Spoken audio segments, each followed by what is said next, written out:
নমস্কাৰ আফটাৰনুন এক্সপ্ৰেছলৈ স্বাগতম ষ্টুডিঅ'ত মই পাপৰি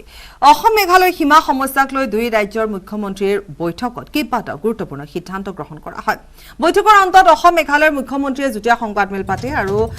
এই সংবাদমেলত বহুখিনি কথা উল্লেখ কৰে বিশেষকৈ কনৰাড চাংমাই কয় যে আজিৰ সভাখন লৈ আমি সুখী আমি দুইখন ৰাজ্য সন্মান সহকাৰে কাম কৰি যাম তাৰাবাৰী গিজাং হাহিম পিলিংকাটাৰ সীমা সমস্যাৰ বাবে তিনিখনকৈ কমিটি গঠন কৰা হ'ব সংবাদমেলত এই মন্তব্য কৰে কনৰাড চাংমাই অসমৰ ফালে 12টা স্থানত সীমাৰ সমস্যা আছে ইফালে পৰ্যায়ক্ৰমে এই সমস্যা সমাধান আমি কৰি যাম মুখ্যমন্ত্ৰী হিমন্ত বিশ্ব শৰ্মাৰ এই মন্তব্য কাছাৰ আৰু কামৰূপ মেট্ৰটো সমস্যা বহুত আছে 30 দিনৰ পিছত আমি আকৌ বহিম হিমন্ত বিশ্ব শৰ্মাই এই কথা উল্লেখ কৰে মেঘালয় মুখ্যমন্ত্ৰীৰ সৈতে ময়ো Langpi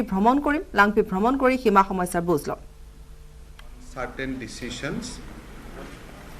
basically to facilitate further discussion further negotiation for resolving this vexed problem. So I'd like to request Honorable Chief Minister Meghalaya to address the press and basically convey the decision taken in today's meeting. After that, if something left, then definitely I'll also add. You come this side.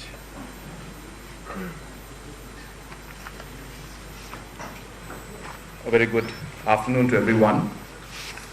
At the very outset, I would like to thank the Honorable Chief Minister of Assam and the entire government of Assam for having invited us for this discussion on this very, very important issue of areas of differences between the state of Assam and the state of Meghalaya. This is a follow-up, as you're aware, to the meeting that was held on the 23rd of July in Shillong. And we decided to meet after that meeting today on 6th of August in Guwahati. We're very happy that the meeting was a very constructive, a very positive meeting that we had. We have been very clear from both the governments that we want to resolve the areas of differences and the disputes that are there between the two states. It has been very long and a lot of people have suffered in different areas because of these differences that have existed. Therefore, there is a very strong political will to find an amicable solution to these areas of differences. Number two, we have also agreed that whatever we do, it must be done in a respectful manner, and both the states need to respect each other. Today in the meeting, we had a detailed presentation given by the government of Assam on 6 of the areas of the differences that are there out of 12. The strategy which both the state governments have agreed to follow is to take up these matters in a phase-wise manner. So there are areas which are slightly lesser complicated,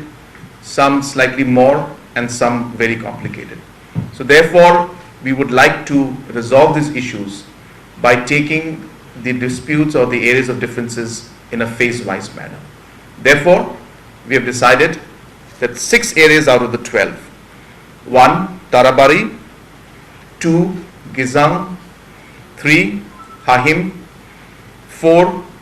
Boklapara. 5. Khanapara Pilankata. And 6. Ratachera. Out of these 12 areas of differences, these 6 areas is what we have decided that we will move towards finding an amicable solution to these. In the interest of ensuring that it's done in a much faster manner, we have also decided that there will be regional committees that will be formed by both the states, which will be headed by a cabinet minister. So we have 3 regions where these 6 areas of differences fall in. So in these 3 regions, we have 3 committees from Meghalaya and 3 committees from Assam, and both will be headed, or I should say both sides will be headed, each committee will be headed by one cabinet minister. And we have decided also that we will focus on number 1, historical facts, number 2, ethnicity, Number 3, administrative convenience. Number 4, willingness and the overall sense of the people's sentiments. And number 5, contiguity. Based on these 5 areas or these 5 terms, we will try to find a way forward. And we have urged these committees to submit their reports and their findings after making joint visits to the different areas and locations within the next 30 days. Within these 30 days, the Honorable Chief Minister of Assam and myself will also be making some visits to some of the areas of differences also, in order to give a positive message to the people and to show our keenness and willingness to move forward to finding a solution to this very, very important and long pending difference and dispute that the two states have. So once again, I would like to thank the Honorable Chief Minister of Assam and the Government of Assam for having invited us for this meeting, and I'm very, very positive that with the right political will and with respect for each other and ensuring that realities of today's world are also taken into consideration, that we will be able to find a solution to these difficult problems that we're facing. Thank you very much.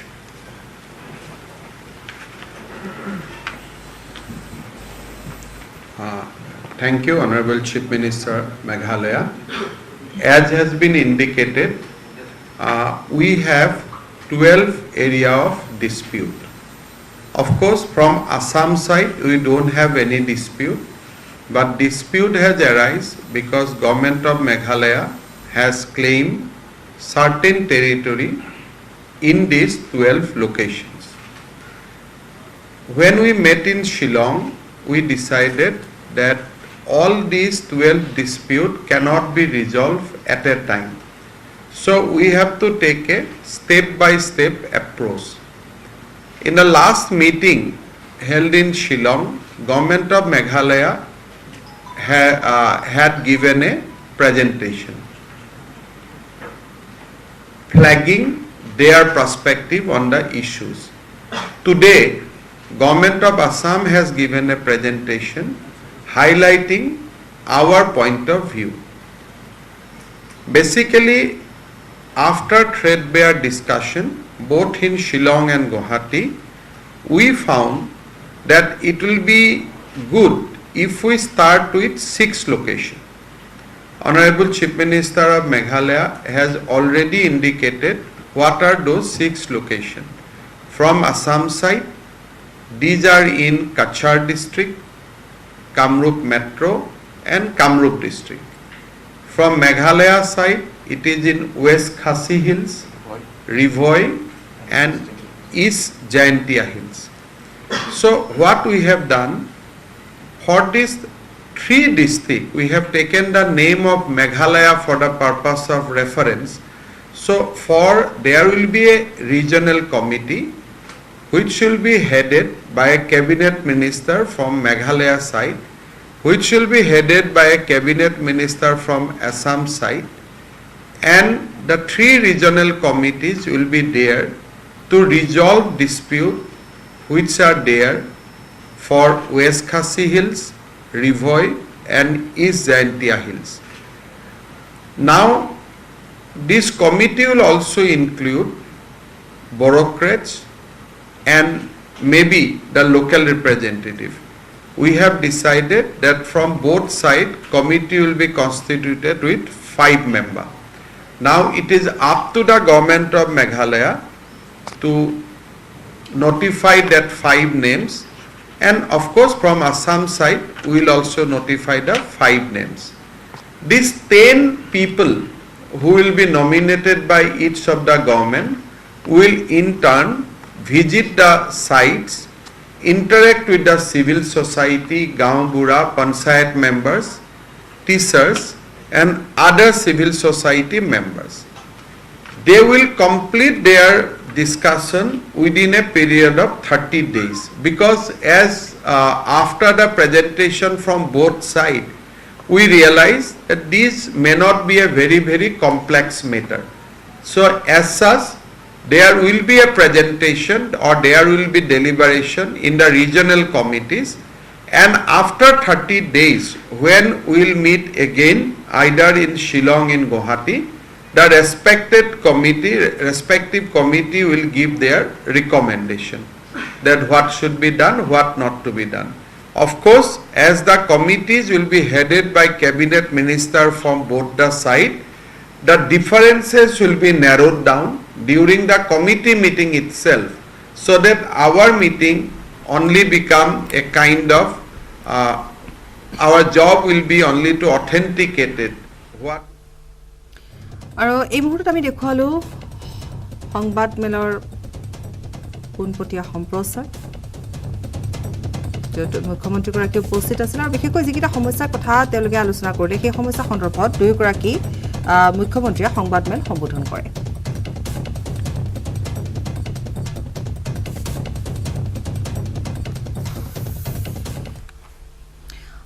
Breaking দেশৰ ক্ৰীড়াৰ সৰ্বোচ্চ সন্মান খেল ৰত্নৰ নাম সলনি কৰা হৈছে খেল ৰত্ন বঁটাৰ পৰা ৰাজীৱ গান্ধীৰ নাম প্ৰত্যাহাৰ কৰা হৈছে এতিয়াৰ পৰা হ'ব মেজৰ ধ্যানচন্দ খেল ৰত্ন বঁটা প্ৰধানমন্ত্ৰী নৰেন্দ্ৰ মোদীয়ে কৰিলে ঘোষণা হকীৰ যাদুকৰ আছিল মেজৰ ধ্যানচন্দ দেশবাসীৰ অনুৰোধৰ পিছত প্ৰধানমন্ত্ৰীয়ে এই ঘোষণা কৰে অলিম্পিকত ভাৰতৰ হকী দলৰ উজ্জীৱিত প্ৰদৰ্শনৰ পিছত এই ঘোষণা কৰে পুনৰ এবাৰ কৈছো যে দেশৰ ক্ৰীড়াৰ সৰ্বোচ্চ সন্মান খেল ৰত্নৰ নাম সলনি কৰা হৈছে খেল ৰত্ন বঁটাৰ পৰা ৰাজীৱ গান্ধীৰ নাম প্ৰত্যাহাৰ কৰা হৈছে আৰু এতিয়াৰ পৰা হ'ব মেজৰ ধ্যানচন্দ খেল ৰত্ন বঁটা প্ৰধানমন্ত্ৰী নৰেন্দ্ৰ মোদীয়ে এই কথা ঘোষণা কৰিছে হকীৰ যাদুকৰ আছিল মেজৰ ধ্যানচন্দ দেশবাসীৰ অনুৰোধৰ পিছত প্ৰধানমন্ত্ৰীৰ এই ঘোষণা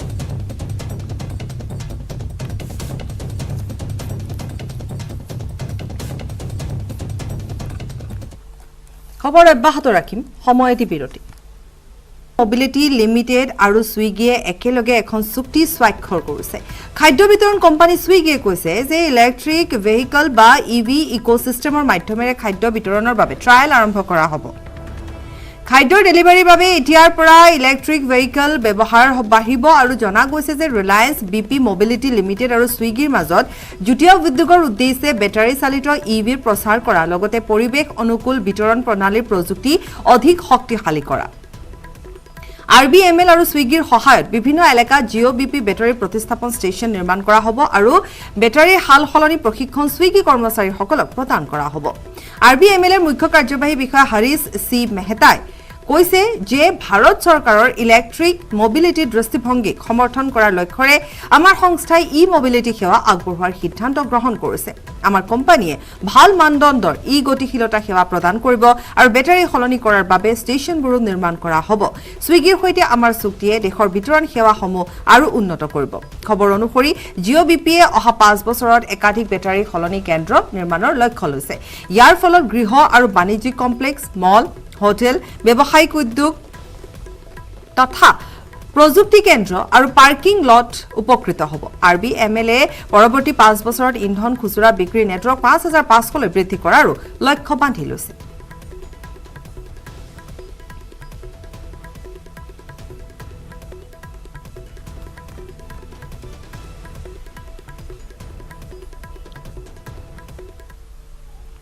নেটৱৰ্ক এদিন ফেডাৰেল বেংকৰ সঞ্জীৱনী বাহনখন আজি ক'ত আছে এবাৰ চাওঁ আহক কাৰণ আজিৰ দিনটোতো সঞ্জীৱনী বাহনখনে বিভিন্ন ঠাই ভ্ৰমি ফুৰিছে বিভিন্ন জিলা ভ্ৰমণ কৰি ফুৰিছে গ্ৰামাঞ্চলত ভ্ৰমণ কৰি ফুৰিছে আৰু চহৰাঞ্চলতো ভ্ৰমণ কৰি ভেকচিনৰ সজাগতা সন্দৰ্ভত ৰাইজক অৱগত কৰি আছে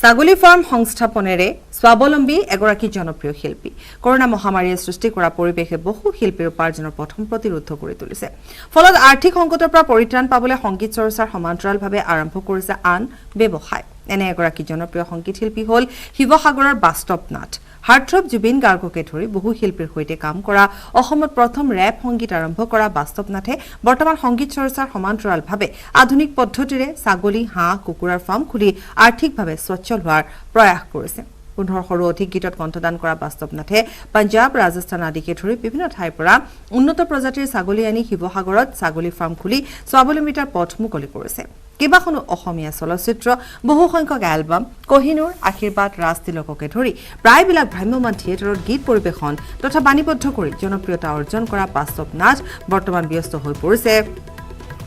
নিজা প্ৰচেষ্টাৰে গঢ় দিয়া AS04BM নামৰ ছাগলী হাঁহ কুকুৰা ফাৰ্মত ছাগলী ফাৰ্ম খুলি নিজে সচল হোৱাৰ লগতে আন 6-7 গৰাকী যুৱককো ফাৰ্মখনত সংস্থাপন দি আগুৱাই লৈ গৈছে বাস্তৱ নাথে শিৱসাগৰৰ পৰা প্ৰদীপ গগৈ ৰিপৰ্ট নিউজ মহামাৰীয়ে সৃষ্টি কৰা যি জটিল পৰিস্থিতি এই পৰিৱেশে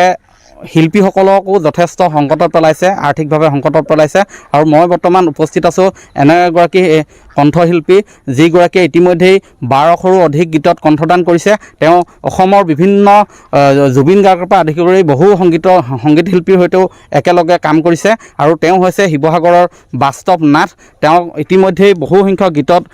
কণ্ঠদান কৰি জনপ্ৰিয়তা অৰ্জন কৰিছে কিন্তু এই কোভিড পৰিস্থিতিত তেওঁ স্বাৱলম্বিতাৰ হকে এখন ফাৰ্ম খুলিছে ছাগলী ফাৰ্ম আৰু হাঁহ কুকুৰাৰ ফাৰ্ম এই বিষয়ে জানিব বিচাৰিম কিদৰে আপুনি আগবাঢ়িছে যিহেতু সেইটো পুনৰ কোৱা কথা নহয় সকলোৱে জানে যে কোভিডৰ কাৰণে যোৱা 2 বছৰ ধৰি আমাৰ সেক্টৰটোত সম্পূৰ্ণৰূপে সকলো বন্ধ হৈ আছে ইনডোৰ ষ্টুডিঅ'ৰ ভিতৰত হোৱা কামখিনিৰ বাহিৰে আমাৰ শ্ব'জ যিটো আমাৰ মেইন চ'ৰ্চ সকলো বন্ধ হৈ আছে চ' তাৰ বাবে যোৱাবাৰ লকডাউনতে ভাবিলোঁ যে কিবা এটা কৰা যাওক চ' তেতিয়া যিহেতু সুবিধাও আছিলে চবভাৱে নিজৰ ফাৰ্ম এখন গঢ়ি তোলাৰ চেষ্টা কৰিলোঁ আৰু ফাৰ্মখন গঢ়ি তুলি যোৱা বছৰ ফাৰ্মখন হেৰি কৰিলোঁ কিন্তু এই বছৰলৈকে ইয়াৰ আউটপুটটো অলমষ্ট ওলাইছে ইয়াৰ লগত 6-7জন মানুহ জড়িত হৈ আছে সকলোৱে ধুনীয়াকৈ এটা কৰ্মসংস্থাপন পাইছে আৰু তাৰ উপৰিও নিজৰ এটা চখো পূৰা হৈছে তাৰ লগতে ইয়াত বাহিৰৰ পৰা আমাৰ ৰাজস্থানৰ পৰা অনা ছাগলী আছে পাঞ্জাবৰ পৰা অনা ছাগলী আছে যি ছাগলী ইয়াত সহজে পোৱা নাযায় চ' তেনেকুৱা আমি ব্ৰিডিং কৰিছোঁ আমি ইয়াৰ পৰা পোৱালি বেলেগলৈ ইতিমধ্যে দিয়া ব্যৱস্থা কৰিছোঁ আমাক বহুতে যোগাযোগ কৰিছে আমি পোৱালিবিলাক চীনৰ ষড়যন্ত্ৰৰ বাবে গভীৰ সংকটৰ সন্মুখীন হৈছে এতিয়া অসমৰ চাহ উদ্যোগ দেশৰ ৰপ্তানি ব্যৱস্থাটো প্ৰভাৱিত কৰিবলৈ চীনে ৰচিছে বিশেষ কূটকৌশল জাহাজেৰে সামগ্ৰী ৰপ্তানি কৰিবলৈ ব্যৱহাৰ কৰা কণ্টেইনাৰৰ কৃত্ৰিম নাটনিৰ সৃষ্টি কৰিছে চীনে তাৰ ব্যাপক প্ৰভাৱ পৰিছে অসমৰ চাহ উদ্যোগত কলকাতা উৰিষ্যাৰ দৰে দেশৰ পূব প্ৰান্তৰ বন্দৰসমূহত ব্যাপক নাটনি হৈছে কণ্টেইনাৰৰ চীনে বহু কণ্টেইনাৰ এই বন্দৰসমূহৰ পৰা লৈ গৈ নিজৰ বন্দৰসমূহত জমা কৰি থৈছে কণ্টেইনাৰৰ অভাৱৰ বাবে বিশাল পৰিমাণৰ অৰ্ডাৰ থকাৰ পিছতো অসমৰ বহু চাহ বাগিচাৰ চাহ এবাৰ ৰপ্তানি কৰিবলৈ সক্ষম হোৱা নাই ইৰাণ আমেৰিকাৰ দৰে বিদেশী ৰাষ্ট্ৰৰ পৰা বহু অৰ্ডাৰ থকাৰ পিছতো অসমৰ পৰা চাহ ৰপ্তানি কৰিব পৰা নাই চাহ উদ্যোগীসকলে চৰকাৰৰ বিষয়টো অৱগত কৰি দেশৰ পশ্চিম প্ৰান্তৰ বন্দৰসমূহৰ পৰা চাহ ৰপ্তানি ব্যৱস্থা কৰিবলৈ অনুৰোধ জনাইছে আফ্ৰিকাৰ দেশসমূহৰ লগত বাণিজ্য চলা দেশৰ পশ্চিম প্ৰান্তৰ বন্দৰসমূহত কিছু সংখ্যক কণ্টেইনাৰ আছে চীনে এনেধৰণে কণ্টেইনাৰসমূহ জমা কৰি থৈ কৃত্ৰিম নাটনিৰ সৃষ্টি কৰি ভাৰতৰ ৰপ্তানি ব্যৱস্থাটো প্ৰভাৱিত কৰাৰ ষড়যন্ত্ৰ কৰাৰ সন্দেহ প্ৰকাশ কৰিছে ভাৰতীয় চাহ বোৰ্ডৰ অধ্যক্ষ প্ৰভাত কমল বেজবৰুৱাই আমি লক্ষ্য কৰিছোঁ যে এনেই যিবোৰে মানে চাহ কিনে য'ত ঘৰত খায় তেনেকুৱা ডিমাণ্ড মানে তেনেকুৱা অফটেকটো কমি গ'ল আগতকৈ যোৱা বছৰটো সেইকাৰণে এপিনে আমাৰ প্ৰডাকশ্যন কম সিপিনে আমাৰ ডিমাণ্ড কম হোৱাৰ কাৰণে দাম কম এক্সপৰ্ট নাইকিয়া হ'ল একেবাৰে কণ্টেইনাৰ নাই কলিকতা ইষ্টাৰ্ণ পৰ্টবোৰৰ পৰা হালদিয়া কলিকতা কণ্টেইনাৰ এভেইলেবিলিটি একেবাৰে নাই চাহটো কণ্টেইনাৰৰ ভিতৰত সোমোৱাই ইয়াৰ পৰা পঠায় কণ্টেইনাৰবোৰ কিবা কাৰণত নাইকিয়া হৈ গ'ল আমি শুনিছোঁ যে চাইনাই চব কণ্টেইনাৰবোৰ লৈ পেলাই তেওঁলোকৰ কিবা কব্জা কৰি ৰাখিছে কি উদ্দেশ্যত ক'ব নোৱাৰোঁ হয়তো বিশেষকৈ আমাক অপকাৰ কৰিবৰ কাৰণেই কৰিছে নেকি কাৰণ মানে এই ইষ্টাৰ্ণ ছাইডৰ পৰা কণ্টেইনাৰবোৰ নাইকিয়া হৈছে ৱেষ্টত অলপ আছে নাভা সেৱা বোলা পৰ্ট এটা আছে বম্বেৰ ওচৰত আৰু কান্দলা পৰ্টটো আছে গুজৰাটত সেই জেগাবোৰত অলপ কণ্টেইনাৰ এভেইলেবিলিটি এটা আছে কিন্তু ইয়াত নাই মানে কলিকতা হালদিয়া এইবোৰ একেবাৰে নাই ইয়াৰে সৈতে বাতৰিৰ পৰা বিদায় লৈছোঁ নমস্কাৰ